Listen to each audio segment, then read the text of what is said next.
I wanted to talk today about this rifle over here. I bought this rifle way back in 1978. When I bought it, I thought it was just a regular run-of-the-mill Mauser 98. I soon found out that this is it wasn't quite as a regular Mauser 98. And if you look at this gun right here, you will see, if I get my wife to get a good video of this, over here, it says KAR98. You see that, Miriam? And that means, now KAR98 means this is a carbine Mauser. Now, if you look up here, on the top here, can you get it like sideways or so? Here, let me do it this way. There, can you get it there? Oh, sorry, right up here. It says Erfurt 1916. This is a World War I KAR98. Now, I found much later that this particular rifle is known now as the KAR98AZ. Now, this is different than the rifle that the Germans used in World War II, the KAR98K. Okay, this rifle here was a carbine version of the Mauser 98 rifle that they used in World War I, and they gave it to support troops like artillery people or people who took care of the horses that were used to carry all the artillery and a lot of the other equipment. Because remember, in 1914 and 1918, there were not a lot of cars out there, not a lot of trucks. A lot of horses were used. Later in the war, these rifles were actually issued to special stormtroopers as well. And this rifle is actually much handier than the 98 Mauser 98 rifle, because the rifle's about 4 or 5 inches shorter than the rifle. This rifle here is actually, or this carbine, is actually about a ½ inch shorter than the Mauser 98 KAR98K that the Germans used in World War II. Now, in World War I, the British actually had a short rifle. They called the SMLE, Short Magazine Lee Enfield. The short stood for short rifle. But the British, they only issued one rifle to all of their troops, the Short Magazine Lee Enfield. The Germans, they actually had the long rifle and they had the carbine. So they actually had 2 different rifles they were issuing their troops. And that's one of the reasons why, like the British, by the time World War II came about, the Germans went down to 1 rifle instead of 2. Okay, so it's just easier to supply one type of rifle rather than 2. This is a normal, your basic Mauser 98. You would have thought that for a carbine, the Germans would have just made the barrel shorter, and that was about it. That would be about it. But no, the barrel shorter. They actually took the bolt here, and the bolt handle on the original rifle was straight. They bent this one. You'll notice there's a nice cutout in the stock here for the bolt handle. Okay. The Germans, for some reason, they also put a different trigger housing on the carbine than they did on the rifle. I don't know why they did that, because that's just more, extra work for these rifles. Aside from that, it's a pretty basic Mauser action. You've got your safety up here, and the safety's got 3 positions. The way it is right now, it's in fire.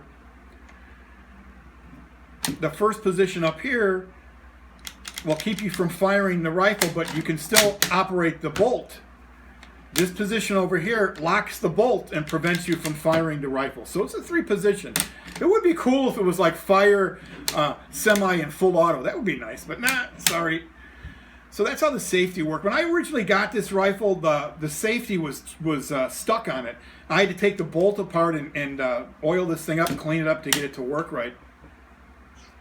Ever since then, this gun has shot perfectly. One of the things that I dislike about the Mauser is that it cocks on opening the bolt, and I hate that. Well, I dislike it. I prefer cocking when the bolt is closed. It just makes the bolt, to me, faster to operate. And that's one of the reasons why I like the SMLE better, because that particular rifle cocks when you close it. The sights on this start at 300 yards and go all the way out to 2,000 yards. That's a little crazy to me. Anyway, the front sight is protected with these little wings over here. This guy over here is your stacking swivel. What a stacking swivel is you would take this rifle and two other rifles, and you'd hook them together on this little hook here into a shape of a teepee, and it would keep the rifles out of the dirt. Okay, this is what the stacking swivel was for. This is your this over here is your bayonet mount over here, your bayonet lug. So it's your basic rifle, and you can look at this. This rifle is 105 years old now, and you can see on the stock the patina from being around for 105 years. You can see the stock is pretty dark, and it's got some marks on it from all over the years. I have to say this, like I said, this rifle shoots really well. I put a lot of surplus ammo through it, but that's when the surplus ammo that you got was good ammo. Nowadays, I don't shoot surplus ammo in this because all the surplus ammo that's out there now is crap. I could never understand nowadays why someone would pay $1,000 or $2,000 on one of these old rifles, and then they would buy some cheap corrosive surplus ammo that was made in the 40s or 50s for it. It's just incredibly. To me, that's just sort of stupid. I've heard about a guy that had a what do they call it? It was a Model 42 he had an MG. It's an MG 42 machine gun, belt-fed machine gun that the Germans had. It was an 8mm, and he was shooting some of this cheap ammo through it recently. And he not only blew up his gun, but he lost 2 of his fingers from that. And to me, how much would I have to save on ammo to risk blowing up the gun? And then how much would I want to risk saving on ammo?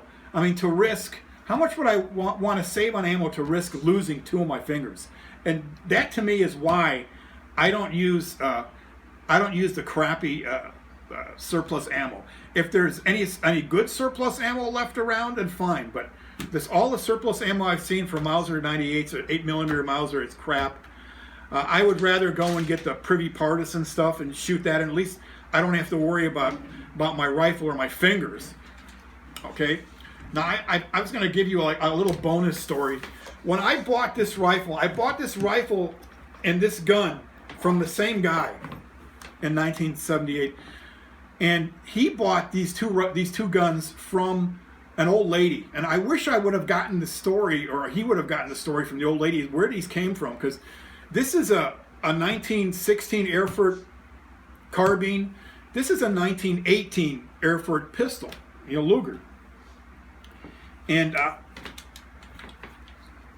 I wish I would have known the story, because these were obviously brought back as war trophies in World War I, from World War I. I have a little story I wanted to tell you about this particular gun, this pistol I bought, and it's something that I have to live down. It's a story I have to live down. When I bought this gun, I bought it from the guy because for him it wouldn't work. It wouldn't shoot for him. It would just jam every time he shot it. But I risked buying it. As I recall the telling it in there was another video I made about this, and I told you I traded a video tape recorder, a VHS video tape recorder for this gun, and the guy gave me $20 back along with the gun. Back then, video tape recorders were expensive. Those were running almost, when I bought it 2 years earlier, it cost like almost $1,000, the video tape recorder. By the time they stopped making VHS video tape recorders, 20 years ago, I guess, they were selling for like $50 a piece by then, and this gun has just gone up in value. So I made a good deal. What happened is, when I took this gun apart, it was filthy. It was just absolutely filthy. And one of the things that I noticed on it is that the original grips that came with this gun, they were just black and worn down from use over the years. So I got a new set of grips for this when I got it, and it originally came with 2 magazines. One was a modern Luger magazine. The other was a really old original Luger magazine with a wooden base plate on the bottom. And I went and when I went and replaced the grips, I took the old grips off, and I noticed that on the inside of the grips was stamped 00, which is the last 2 serial numbers on the serial number on the gun. So those were the original grips that were serialized for this gun. I noticed on the original old magazine that was also stamped 00, which was the original magazine, one of the original magazines for this gun. They were supposedly had 2 of them issued with the gun. Now the old magazine was unusable. It wouldn't hold rounds anymore because it was just so worn out. The grips, like I said, were black, and they were flopping around on the gun because they had over the years they had sort of shrunk a little bit. So I just replaced I replaced the old stocks with the new stocks, and I got myself an extra brand new magazine, and I just threw away the old magazine and the old stocks. Yeah, you guys can come in here now. You can go in behind me, form a line, and come up and kick me in the butt. Every damn one of you, okay? Yeah, that was stupid. I threw away the original magazine and the original grips for this gun. All I can say, I was 21 years old. I was young, dumb, and chewing gum, okay? So I just didn't think it was a big deal back then. It would be nice if I could say that this is a mixed master gun and all the parts don't match anyway, but all the other parts on this gun match. On the other hand, this gun has been reblued, so it's not what you would really call it's not what you would call a collector gun.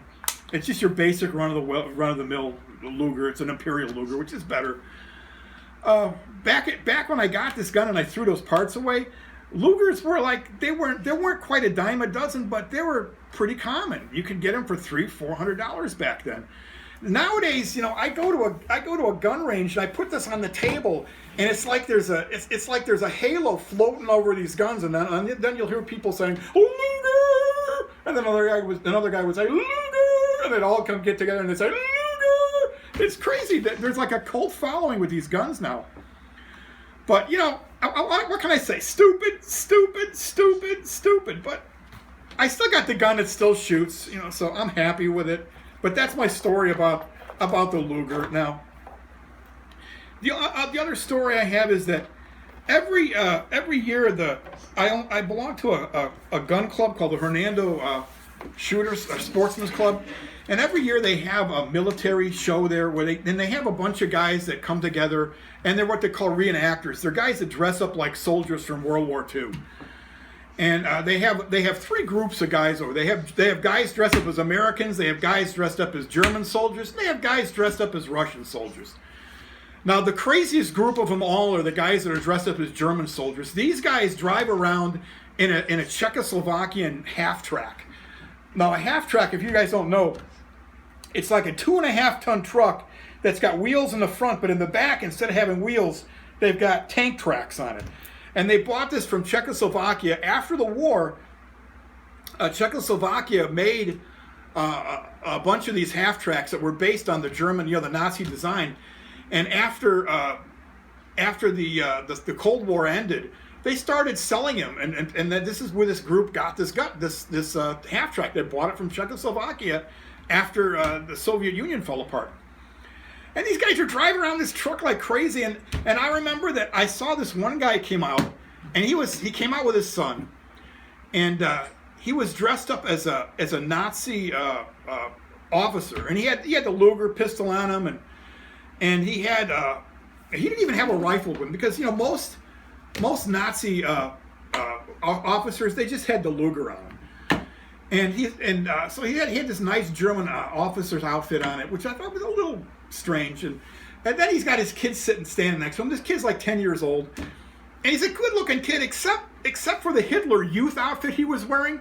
Yeah, this kid was wearing a Hitler Youth outfit with the original dagger that said that had blood and honor stenciled on it in German. That's a little creepy as far as I'm concerned. So I'm thinking, what happens when the guy comes home and his father greets him? He says, "Shut up and polish your Luger like a good little Nazi."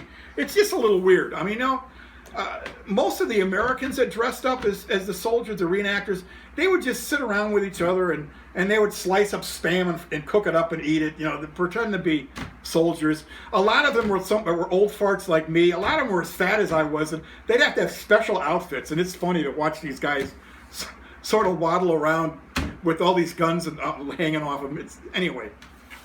But I just hope you liked looking at this particular rifle, and it's just a little bit of history. And back then, when I got these guns, they were cheap. People would buy these because they were actually cheaper to own.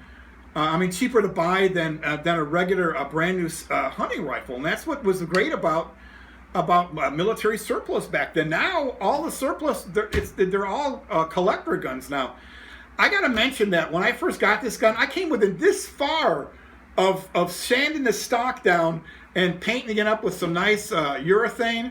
But something in my mind told me, says, you know what, maybe it's not a good idea to change the stock because it's so pretty the way it is. So I'm happy I didn't do that. You know, otherwise I'd have another nasty story to tell you. Anyway, so I wanted to thank my wife for taking this video for me because I love her so much. She's just a great woman. Okay, thank you very much.